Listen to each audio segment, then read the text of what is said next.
어떤 말은 그 자리를 경험한 사람만이 할 수 있습니다. 수도자들은 스스로 청빈을 선택하며 누구보다 낮은 곳에 임하셨던 예수님을 뒤따라 살아갑니다. 그래서 위를 향하는 세상 사람들과는 다른 방향으로 걷는 수도자들의 삶은 남다른 체험으로 가득 차 있어 보입니다.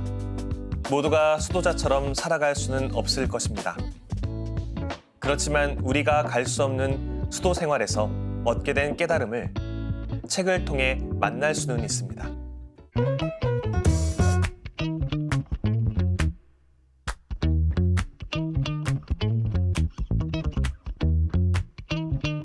이 시간에 함께 읽을 책은 바닥진 영성입니다. 저자는 수십 년간 성 베네딕토의 수도자로 살면서 한 경험을 솔직하게 적고 있습니다. 수도 생활 중 느낀 것을 있는 그대로 내어놓고 그 안에서 하느님의 이끄심을 찾는 글은 독자들에게 위로와 기쁨을 전해줍니다. 자신만의 신앙 여정을 걷는 이들도 이 책을 읽으며 다음 발걸음을 내디딜 용기를 얻을 수 있을 것입니다. 이 책을 쓴 허성석 로무알도 신부님은 성 베네딕토의 소속 사제로 로마 성 안셀모 대학에서 공부한 뒤 석사 학위를 받았습니다. 다양한 책을 쓰고 번역하면서 대중에게 수도승 신학을 전하고 있습니다.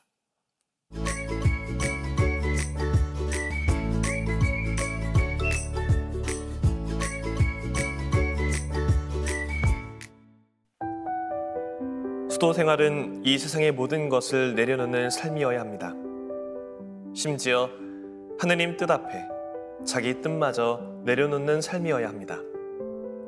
한마디로 하느님 외에 이 세상 모든 것에 대한 집착에서 자유로워야 합니다. 하지만 안타깝게도 현실은 빈번히 이와 다르게 전개됩니다. 자기가 잡은 것을 내려놓지 못해 안달하면서 초조한 얼굴로 사는 수도자를 보는 일도 그리 어렵지 않습니다. 우리는 분명 자유인으로 부르심을 받았는데 왜 이렇게 살아야 하는지 늘 의문입니다.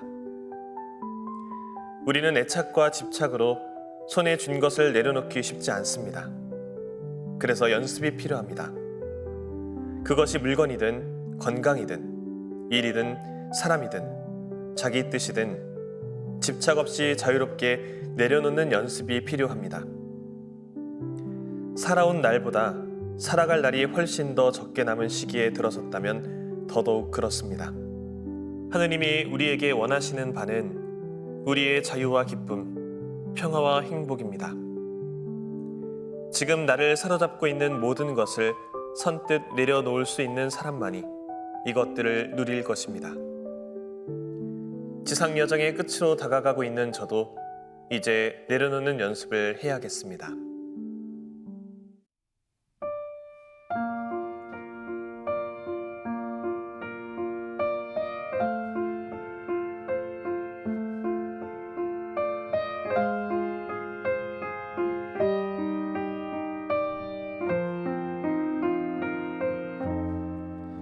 주님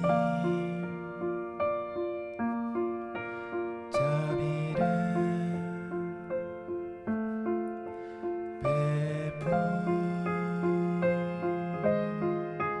베푸소서. 주님 자비를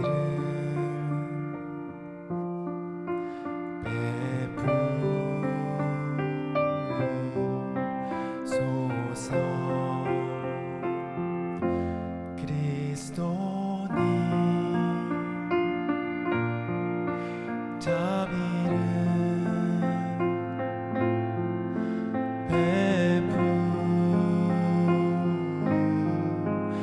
베푸소서. 그리스도님 자비를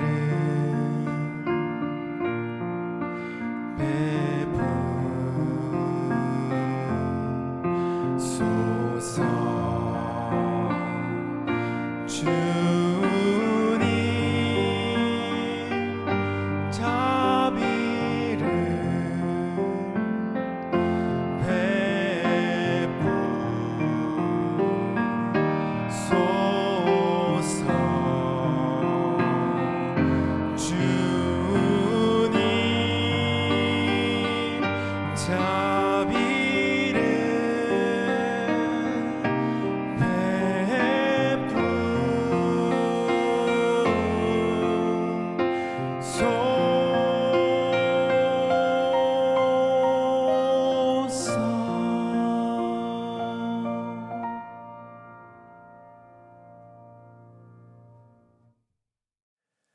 삶에서 가장 어려운 것 중 하나가 비우고 내려놓는 것이 아닌가 싶습니다.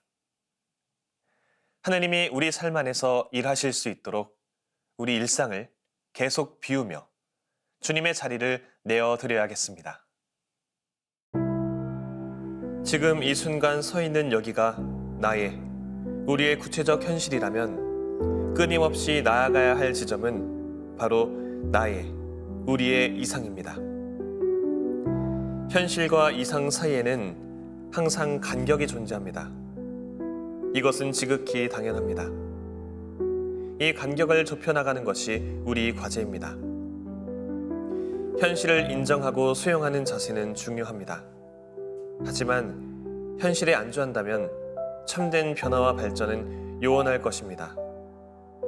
우리는 결코 삶의 이상을 놓쳐서는 안 됩니다. 그렇다고 늘 이상만 쳐다보라는 말은 아닙니다. 그러면 현실과의 괴리에 실망과 좌절을 느끼고 분열될 수도 있습니다. 현실을 직시하고 현실에서 출발하되 이상을 향하여 나아가야 합니다. 이상을 잃으면 더는 희망도 없습니다. 우리가 나아가야 할 지점과 방향을 정확히 파악하고 있어야 합니다. 그리고 그리로 나아가도록 부단히 노력해야 합니다. 이상을 잃어버린 개인이나 공동체는 더 이상 희망을 발견할 수 없습니다. 나의 이상, 우리의 이상은 과연 무엇입니까?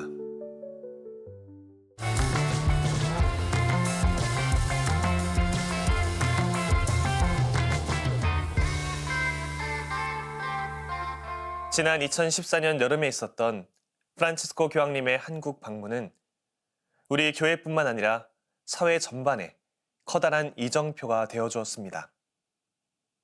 특히 권위 대신 겸손과 포용의 자세를 앞세운 모습을 방한 중에도 고스란히 보인 프란치스코 교황님의 행보는 시대의 징표로서의 교회의 역할에 대하여 성찰하도록 이끌어 주었습니다.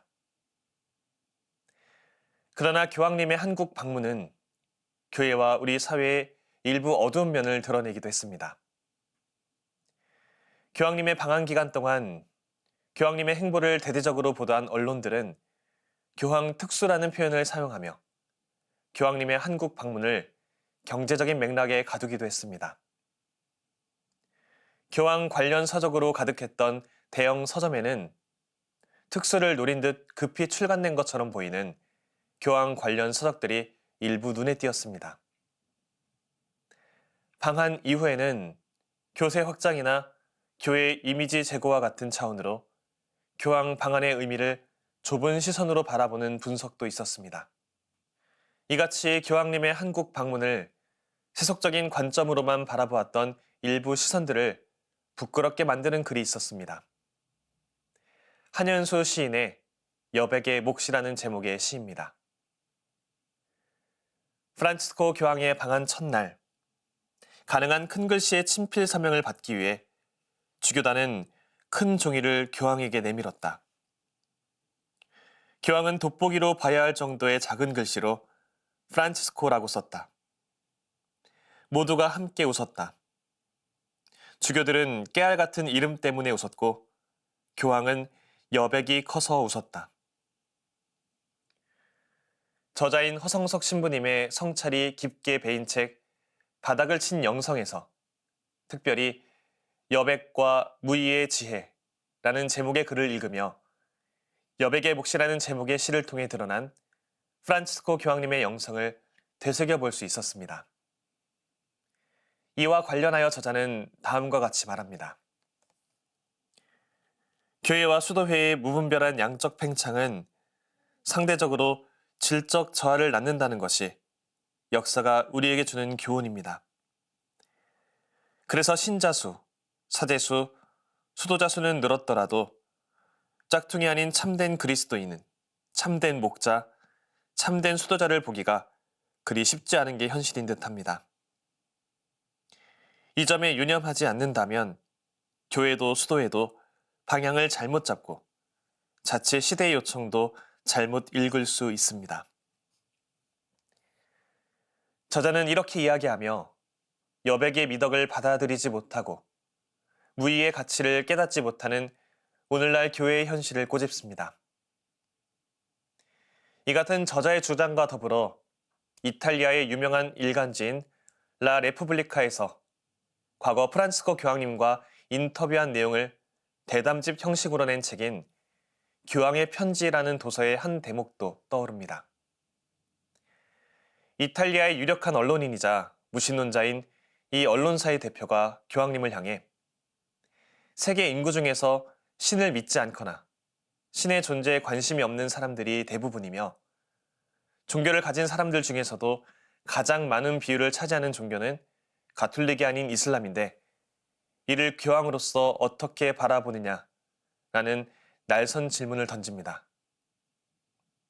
이에 교황님께서는 그리스도인들은 처음부터 그 시작이 소수였으며 다수가 되고자 하는 노력을 기울이지 않았다. 우리는 다수가 되고 세력을 넓히는 세속적인 셈법에 어울리지 않는다. 다만 우리는 하느님의 나라가 이 세상에 도래할 수 있기를 바라며 이를 위해 기도하고 노력하고 있을 따름이다. 라고 대답합니다. 양적인 팽창이 교회의 안위에는 도움이 될지 모르나 우리 시대의 하느님 나라 도래에는 절대적인 도움이 될 수 없으며 오히려 중세시대의 실정을 들여다본다면 교회의 양적 팽창과 물리적 발달이 영적 성장에는 오히려 방해가 되었다는 것입니다. 나아가 교황님은 대표적인 무신론자와 가톨릭 교회의 교황이 한자리에서 숭론을 펼치고 있는 모습 자체가 복음화의 증거처럼 다가온다는 이야기도 함께 나누었습니다. 제2차 바티칸 공의회 선교 규령 제1항은 교회는 구원의 보편적 성사로서 하느님께로부터 만 백성에게 파견되었다. 그리고 새로운 인간 상황이 일어나는 현실 세계에서 세상의 소금이며 빛인 교회는 모든 피조물을 구원하고 새롭게 하도록 부름받고 있다. 라고 말합니다. 먼 길을 돌아가는 수고로움을 기꺼이 감내할 줄 알고 긴 호흡으로 사태를 마주할 줄 아는 교회는 여백을 두고서 초조해하지 않고 무의에 그치는 상황을 두고서도 좌절하지 않습니다. 효율과 합리를 최고의 가치로 두는 세상의 흐름 속에서 그리스도의 이름으로 교회만이 내세울 수 있는 가치를 여백과 무의의 지혜를 통해 세워나갈 수 있어야 하겠습니다. 사막은 아직 진행 중인 우리의 영적 순례 여정을 상기시켜주기도 합니다. 우리는 천상 예루살렘, 곧 하느님 나라를 향한 순례 여정에 있습니다. 달리 말해 사막과 광야에 있는 셈입니다. 진정한 사막은 외적인 게 아닙니다. 참된 고독과 침묵은 그 무엇도, 그 누구도 보장해 줄 수 없습니다. 그것은 오직 자기 자신에게 달려 있습니다. 사막은 순례의 땅, 버려진 땅이면서 수많은 시련과 고통 속에서 하느님을 만나는 곳, 그분 현존을 체험하는 곳입니다. 슬픔과 기쁨, 좌절과 희망, 고통과 영광, 죽음과 부활을 동시에 체험하는 곳입니다. 사막은 파스카 신비를 몸소 살고 몸소 체험하는 그리스도인 실존의 장이라 할 수 있습니다. 곧 우리 삶의 구체적 현장입니다. 이런 의미에서 사막은 다른 데 있지 않습니다. 파스카 신비를 살고 체험하는 바로 그곳이 사막입니다. 참된 사막이란 내적 사막, 마음의 사막입니다. 그리고 우리는 이 사막을 바로 우리 일상에서, 우리 내면에서 매일 만나게 됩니다. 분주한 일상과 험난한 경쟁을 살아가는 현대인들은 어쩌면 그 누구보다도 메마른 사막을 걷고 있는지도 모릅니다. 그런 사막 속에서 하는 바닥을 치는 경험은 다시 도약할 계기가 되기도 합니다. 우리의 갈증을 달래는 생명의 물인 주님을 열심히 찾으면서 우리 각자의 사명을 기꺼운 마음으로 걸어가면 좋겠습니다. 저는 다음 시간에 새로운 책으로 돌아오겠습니다. 평범한 일상 속에서 지혜를 발견하는 시간, 책. 지금까지 함께 해주신 여러분 감사합니다.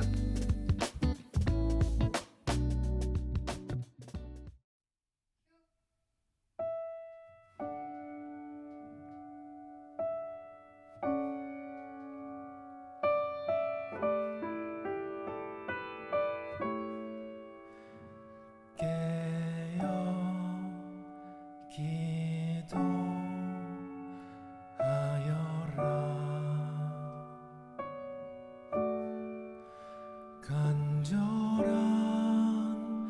마음 모아서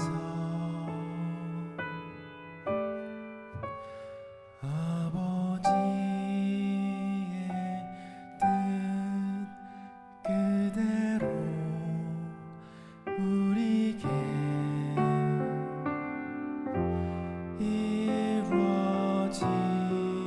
이루어지도록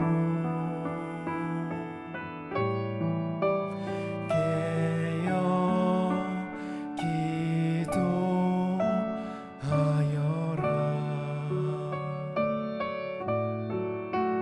간절한 마음 모아서